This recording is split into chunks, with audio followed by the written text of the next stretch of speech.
Imagine saying just two words. Two words that millions of loving parents say every single day. Two words that sound encouraging, but may quietly teach children to fear failure. Those words are, "You're so smart." Most of us grew up hearing them. We say them because we love our children. But here's something that surprised me. In many Japanese families, parents are more likely to praise effort than fixed traits. And modern psychology suggests there may be a very good reason why. Not because they love their children less, but because they understand something about the developing brain that many Western parents were never taught. And once you hear the science behind it, you'll probably never praise your child the same way again. Before we continue, I want you to remember the last time your child did something really well. Maybe they finished a puzzle. Maybe they got a good grade. Maybe they tied their shoes for the first time. What did you say? Chances are, "You're so smart." Think about the last time your child did something well. Drew a picture, finished a puzzle, read a word for the first time, got a good grade. What did you say? "You're so smart. You're so talented. You're a natural." These feel like the right words. They feel kind. They feel encouraging. But here is what Dweck, a psychologist at Stanford University, discovered after 30 years of studying children. These words are quietly doing something your child never asked for. They are building a wall, not around your child's confidence, around their willingness to try hard things. Because the moment a child believes they are smart, capital S, as a fixed, permanent thing they either have or don't have, they begin protecting that identity. They stop choosing the hard puzzle. They stop trying the difficult book. They avoid the things that might prove the label wrong. Because if you are smart and you fail, what does that mean? It means maybe you're not. And that thought is unbearable. So the child stops risking, stops reaching, stops trying anything that might threaten the only identity they've been given. "You're so smart," said with love, becomes a ceiling. Instead of saying, "You're so smart," they are more likely to notice persistence, patience, careful work, and steady effort. What is praised is not who the child is. It is what the child did. And more importantly, how they did it. You kept trying. Even when it was hard, I noticed you didn't give up. You worked carefully on that.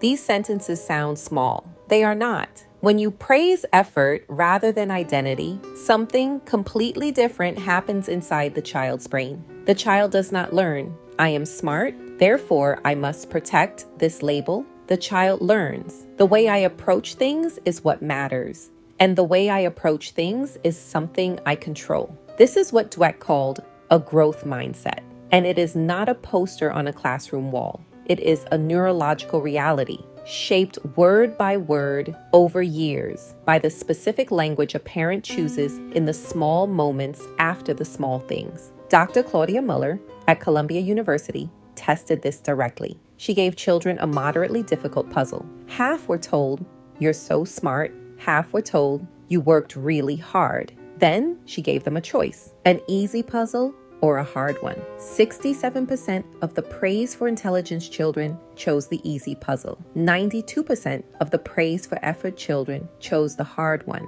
Same children, same puzzle, different 6 words. And similar patterns have been found in many later studies on praise and motivation. Before I give you the exact words to use instead, I want you to think about something. When your child struggles with something, when they get frustrated, when they want to quit, what do you feel in that moment? What does your body do? Hold that, because the answer matters more than you think. Here are the words that Japanese parenting and 30 years of developmental science agree on. Notice the effort. Name it specifically. Not "good job," not "you're amazing," not "you're so smart," but this: "You didn't give up. I saw how hard you were trying.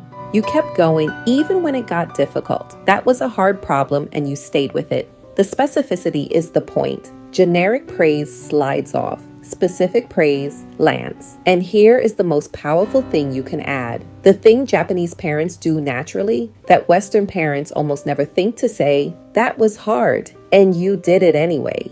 7 words. That is the entire message a child needs to build a brain that is not afraid of difficulty. Not you are something, but you did something. The doing is always in their control. The being, the fixed label, never is. So here is what I want to leave you with.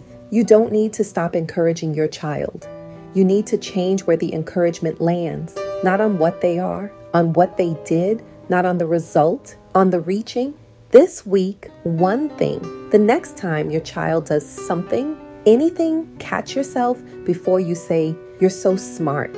And say instead, you worked really hard on that. Watch their face. Not the quick flash of pleasure that comes from a label, but the slower, deeper, more settled satisfaction of being seen for something real, something they did, something they chose, something they can do again. Over time, those small moments become something much bigger.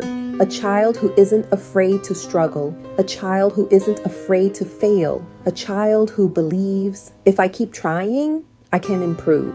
And that belief may be one of the greatest gifts a parent can give, not because someone told them they were smart, but because they kept trying when it was hard. And you notice, tonight, your child doesn't need a bigger compliment. They need a better one. Not, you're so smart, but I saw how hard you worked. One sentence, a completely different future.